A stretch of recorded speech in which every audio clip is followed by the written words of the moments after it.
నియోజకవర్గంలో P Janardhan Reddy flyover ప్రారంభోత్సవానికి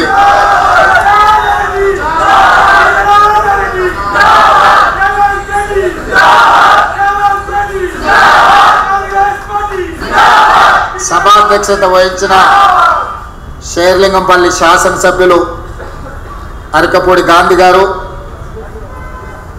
ఈ కార్యక్రమంలో నాతో పాటు ముఖ్య అతిథులుగా విచ్చేసిన రంగారెడ్డి జిల్లా ఇన్ఛార్జి మంత్రివర్యులు దుద్దిల్ల శ్రీధర్ బాబు గారు, హైదరాబాద్ నగర ఇన్ఛార్జి మంత్రివర్యులు మిత్రులు పొన్నం ప్రభాకర్ గారు, గ్రేటర్ హైదరాబాద్ నగర మేయర్ గద్వాల విజయలక్ష్మి గారు, శాసన మండలిలో చీఫ్ విప్ మాజీ మంత్రివర్యులు పట్నం మహేందర్ రెడ్డి గారు, రాజ్యసభ సభ్యులు అనిల్ కుమార్ యాదవ్ గారు, శాసన మండలి సభ్యులు అద్దంకి దయాకర్ గారు, అదేవిధంగా వేదిక మీద గ్రేటర్ హైదరాబాద్కు సంబంధించిన చాలామంది యువమిత్రులు కార్పొరేటర్లు, అదేవిధంగా పీజేఆర్ కుటుంబ సభ్యులు, పీజేఆర్ అభిమానులందరికీ కూడా మనస్ఫూర్తిగా అభినందనలు కృతజ్ఞతలు తెలియజేస్తున్నా.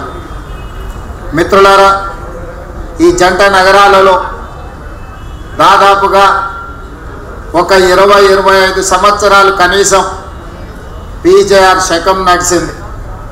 ఆనాడు ఇతర ప్రాంతాల నుంచి, ఇతర జిల్లాల నుంచి, ఇతర రాష్ట్రాల నుంచి ఈ నగరానికి ఉపాధి కోసం, జీవనోపాధి కోసం ఎవరు వచ్చినా వాళ్ళు నివసించడానికి నిల్వ నీడనిచ్చిన ఈ నగరంలో ఎక్కడైనా ప్రభుత్వ స్థలంలో వాళ్ళు సొంతంగా పేదవాళ్ళు ఒక చిన్న ఇల్లు కట్టుకున్నా, అదేవిధంగా ఉద్యోగ సంఘాలు లేదా ప్రైవేట్ వ్యక్తులు చిన్న చిన్న కాలనీలు కట్టుకొని మౌలిక వసతులు లేకపోయినా, లేదా వలస వచ్చిన వాళ్ళ మీద ఎవరైనా అన్యాయంగా దౌర్జన్యాలు చేస్తే ఆనాడు పీజేఆర్ గారు పిలిస్తే పలికే నాయకుడిగా ఈ పేదలందరికీ అండగా నిలబడ్డాడు.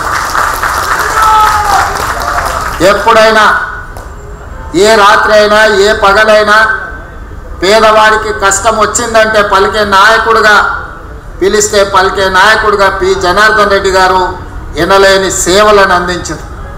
వారు జంట నగరాలకే కాదు, ఆనాడు ఉమ్మడి ఆంధ్రప్రదేశ్లో కార్మిక నాయకుడిగా అటు విశాఖపట్నం కావచ్చు, విజయనగరం కావచ్చు, తిరుపతి కావచ్చు, లేదా కర్నూలు ప్రాంతంలో ఉండే కార్మికుల కోసము, జంట నగరాలలో ఉండే కార్మికుల కోసం నిరంతరం వారు శ్రమ చేస్తూ పేదవాళ్ళకు అండగా నిలబడి వారు ఒక గొప్ప పేరు, కీర్తిని సంపాదించి పెట్టినారు. అదేవిధంగా 1994 నుంచి 99 వరకు సిఎల్పి నాయకులుగా వారు చేసిన పోరాటం ఎప్పటికీ జంట నగర వాసులు మర్చిపోరు. ఆనాడు ముఖ్యంగా ప్రధానంగా 1989 నుంచి 92 వరకు దోమల్గూడలో ఉన్న ఏవీ కాలేజీలో నేను విద్యార్థిని, నేను డిగ్రీ చదువుకునేటప్పుడు ఆ దోమల్గూడ ఏవీ కాలేజ్ పక్కనే పి జనార్దన్ రెడ్డి గారి ఇల్లు ఉండేది.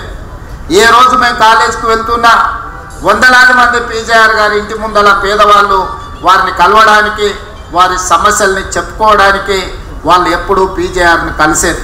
ఎప్పుడు చూసినా జనాల సందడితోని పీజేఆర్ గారి ఇల్లు సమస్యల పరిష్కారానికి ఒక జనతా గ్యారేజ్ లాగా ఆనాడు పీజేఆర్ గారి ఇల్లు దోమల్గూడలో పేదలకు ఒక ధైర్యంగా పీజేఆర్ గారి నివాసం ఆ రోజు పేదలకు అండగా ఉండే. ఆనాడు విద్యార్థిగా పి జనార్దన్ రెడ్డి గారు మంత్రిగా ఉన్నప్పుడు పి జనార్దన్ రెడ్డి జంట నగరాల సమస్యల కోసం పోరాడుతున్నప్పుడు వారిని చూడడం జరిగింది. ఇదే కాదు, వారు ప్రతిపక్షంలో ఉన్నప్పుడు హైదరాబాదు నగర దాహార్తిని తీర్చడానికి హైదరాబాదు నగరంలో తీవ్రమైన నీటి ఎద్దడి సమస్య ఉండేది. ఎండాకాలం వచ్చిందంటే సచివాలయం ముందు కుండల ప్రదర్శన ఉండేది. వేలాది మంది మహిళలు అక్కడ పీజేఆర్ గారి నాయకత్వంలో ధర్నాలు చేసేది. ఆనాటి ప్రభుత్వం మీద పీజేఆర్ గారు చేసిన పోరాటం వల్ల కృష్ణానది జలాలను తీసుకొచ్చి నాగార్జున సాగర్ నుంచి హైదరాబాద్కి కృష్ణానది జలాలను తరలించి హైదరాబాదు నగర ప్రజల దాహార్తిని తీర్చడానికి ఆనాడు పీజేఆర్ గారు చేసిన పోరాటమే ఈరోజు హైదరాబాదు నగర ప్రజల యొక్క దాహార్తిని తీర్చే అవకాశంగా ఏర్పడ్డది. ఆనాడు వారి పోరాటమే భవిష్యత్తులో గోదావరి జలాలు, మంజరా జలాలు, సింగూరు జలాలు, కృష్ణానది జలాలను తీసుకొచ్చి దాదాపుగా 1,20,00,000 మంది జనాభా ఉన్న ఈ నగరానికి ఈరోజు తాగునీటి సమస్యను తీర్చడం జరిగింది. దానికి ప్రతి పేదవాడు ఇవాళ నగరంలో ఎవరైతే సురక్షితమైన మంచినీటిని తాగుతున్నారో వాళ్ళందరూ కూడా పీజేఆర్ గారిని గుర్తు చేసుకొని స్మరించుకోవాల్సిన సందర్భం. అదేవిధంగా ఖైరతాబాద్ శాసనసభ నియోజకవర్గం అంటే ఆనాడు దేశంలోనే పేరెన్నికగానే, నాకు తెలిసి దేశంలోనే అత్యధిక జనాభా, అత్యధిక ఓటర్లు ఉన్న శాసనసభ నియోజకవర్గం కింద ఆనాడు ఖైరతాబాద్ శాసనసభ నియోజకవర్గం ఉన్నది. 2004 ఎన్నికల సందర్భంగా నాకు తెలిసినంత వరకు ఖైరతాబాద్ శాసనసభ నియోజకవర్గం 7.5 లక్షల ఓట్లతోనే ఆనాడు ఖైరతాబాద్ నియోజకవర్గం ఉన్నది. అయితే ఈరోజు హైటెక్ సిటీగా మనం చెప్పుకునే ఈ ప్రాంతం అభివృద్ధి పదం వైపు నడిచి ప్రపంచ దిగ్గజ కంపెనీలకి ఇవాళ వేదికైన ఈ షేర్లింగంపల్లి, గచ్చిబౌలి ప్రాంతం ఆనాడు ఖైరతాబాదు శాసనసభ నియోజకవర్గంలో ఒక భాగమే అన్న సంగతి ఇవాళ మనం అందరం గుర్తు చేసుకోవాల్సిన అవసరం ఉన్నది. మిత్రులారా, ఈరోజు మనం హైటెక్ సిటీ అని పిలిచే ఈ హైటెక్ సిటీ 1992లో పీజేఆర్ గారు మంత్రి ఉన్నప్పుడు, నేదురుమల్లి జనార్దన్ రెడ్డి గారు ముఖ్యమంత్రిగా ఉన్నప్పుడు, పెద్దలు పివి నరసింహారావు గారు ప్రధానమంత్రిగా దేశానికి సేవలు అందించినప్పుడు రాజీవ్ గాంధీ టెక్నాలజీ పార్కు కింద ఇక్కడ హైటెక్ సిటీకి మొట్టమొదట పునాది రాయేసి ఆనాడు ప్రారంభోత్సవ కార్యక్రమం పి జనార్దన్ రెడ్డి గారి నేతృత్వంలోనే పునాది రాయబడ్డది.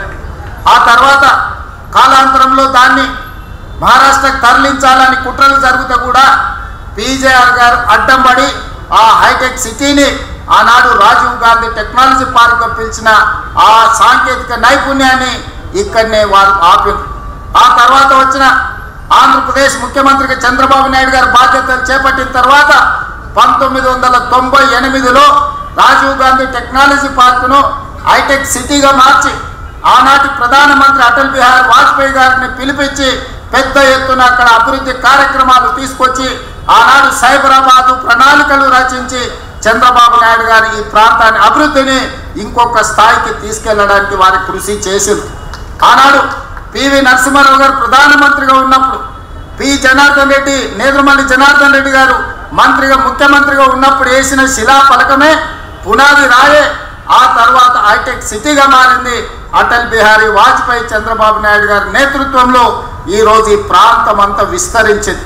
ఇవాళ ఈ ప్రాంతంలో ప్రపంచ దేశాలలో దిగ్గజ కంపెనీలైన అది గూగుల్ కావచ్చు, ఇన్ఫోసిస్, మైక్రోసాఫ్ట్ కావచ్చు, ఇట్లా చెప్పుకుంటూ వెళ్తే 500 ఫార్చ్యూన్ కంపెనీలలో 85 ఫార్చ్యూన్ కంపెనీలు ఇవాళ ఈ ప్రాంతంలో షేర్లింగంపల్లి నియోజకవర్గంలో వాటి కార్యక్రమాలు కొనసాగిస్తున్నాయంటే ఆనాటి ప్రధానమంత్రులు పివి నరసింహారావు గారు, అటల్ బిహారీ వాజ్పేయి గారు తీసుకున్న నిర్ణయమే ఈరోజు ఈ నగరం ఒక మహానగరంగా రాణించడమే కాదు, ప్రపంచ దేశాలలో ఉన్న దిగ్గజ కంపెనీలు ఇవాళ ఈ ప్రాంతానికి వచ్చినాయి.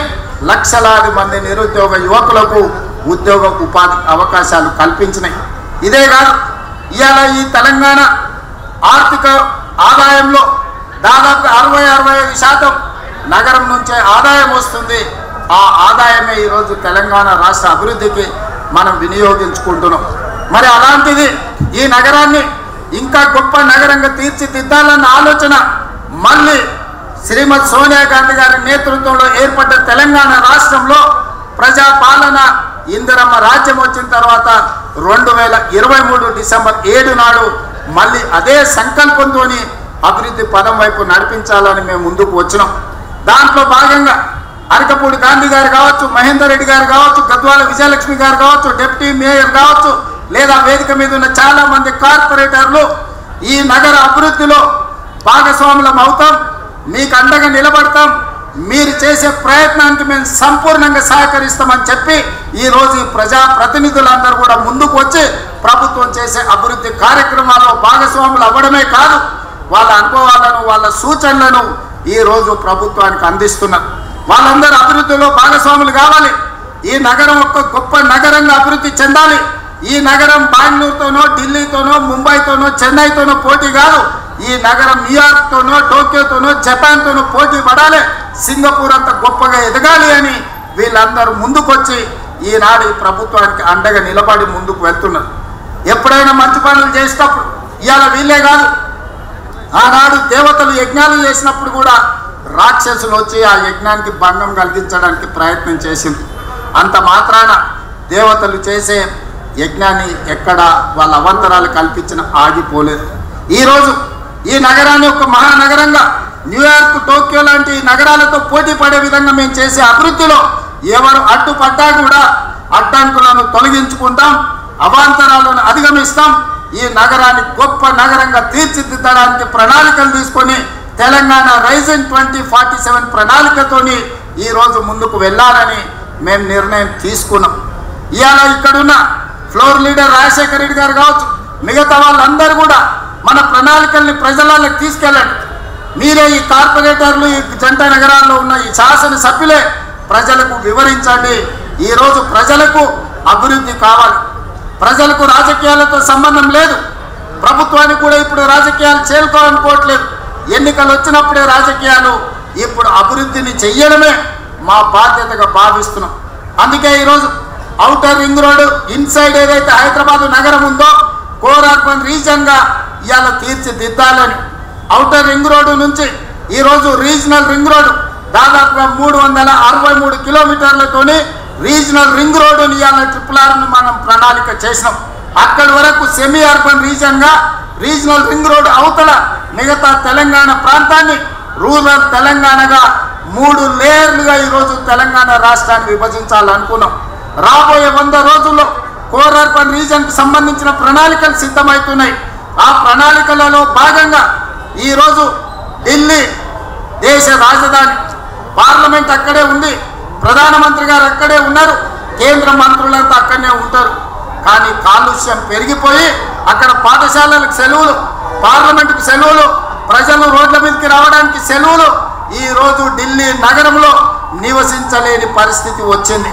దీనికి ప్రధానమైన కారణం ఇంత పెద్ద దేశంలో దేశ రాజధానిలో ప్రజలు నివసించలేని పరిస్థితి వచ్చింది అని అంటే ఆనాటి పాలకులు ఢిల్లీ నగరంలో సరైన ప్రణాళికలు రచించకపోవడం వల్ల ఈరోజు విపరీతమైన కాలుష్యం వల్ల ఢిల్లీ నగరంలో నివసించలేని పరిస్థితి.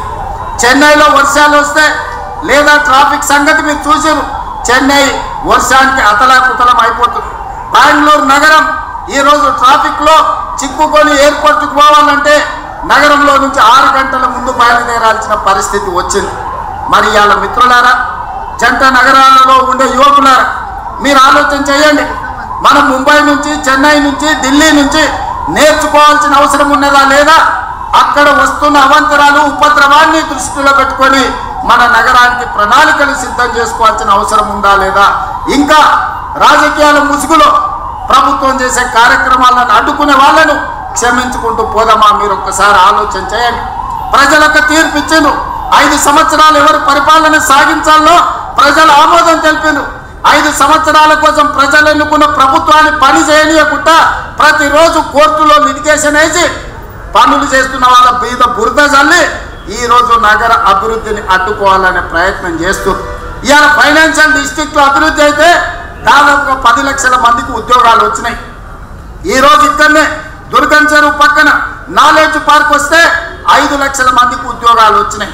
అందుకే ఈరోజు గచ్చిబౌలి స్టేడియం పక్కన ఒక 400 ఎకరాల అభివృద్ధి చేస్తే ఇంకొక 5 లక్షల మందికి ఉద్యోగాలు కల్పించాలి, 1,00,000 కోట్లు పెట్టుబడులు తీసుకురావాలని విదేశీ పర్యటనలు చేసి అమెరికా, జపాన్, సౌత్ కొరియా లాంటి, సింగపూర్ లాంటి దేశాలలో పర్యటన చేసి దాదాపుగా 2,25,000 కోట్ల రూపాయల పెట్టుబడులను ఆకర్షించి ఇవాళ సంస్థల్ని ప్రారంభించడానికి ప్రయత్నం చేస్తే ఈ రోజు పానకంలో పుడకలాక దాన్ని అడ్డుకున్నారు.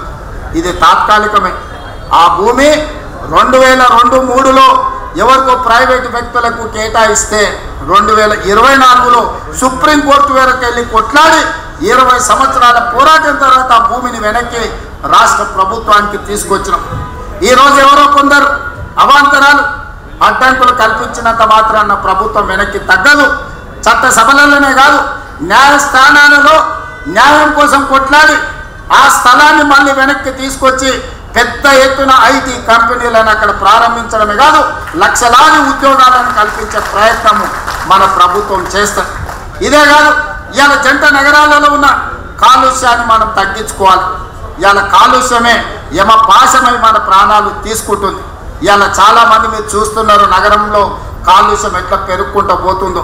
అందుకే నాలాల అడ్డంకులు తొలగిస్తున్నాం, చెరువుల కబ్జాలకు విముక్తి కలిగిస్తున్నాం, రోడ్ల వెడల్పు కార్యక్రమాలు చేస్తున్నాం, ఫ్లైఓవర్ బ్రిడ్జ్లు కడుతున్నాం, అండర్ పాసులు కడుతున్నాం. ఈరోజు ఎక్కడ ఏమి కావాలన్నా రాబోయే 100 సంవత్సరాలకు ఈ నగరం ఏ విధంగా ప్రజలకు ఉండాలో ఈరోజు బ్రహ్మాండమైన ప్రణాళికలతో ముందుకు వస్తున్నాం. మా మిత్రులు పొన్నం ప్రభాకర్ గారికి నేను ఆదేశాలు ఇచ్చిన, నగరంలో ఆర్టీసీ బస్సులు డీజిల్ బస్సులు ఎక్కువ కాలుష్యాన్ని వెదజల్లుతున్నాయి. ఈ నగరంలో 3000 ఆర్టీసీ బస్సులు తిరుగుతున్నాయి. ఈ డీజిల్ 3000 ఆర్టీసీ బస్సులను ఔటర్ రింగ్ రోడ్డు లోపల వద్దు, బయటికి జిల్లాలకు తరలించండి. ఈ నగరంలో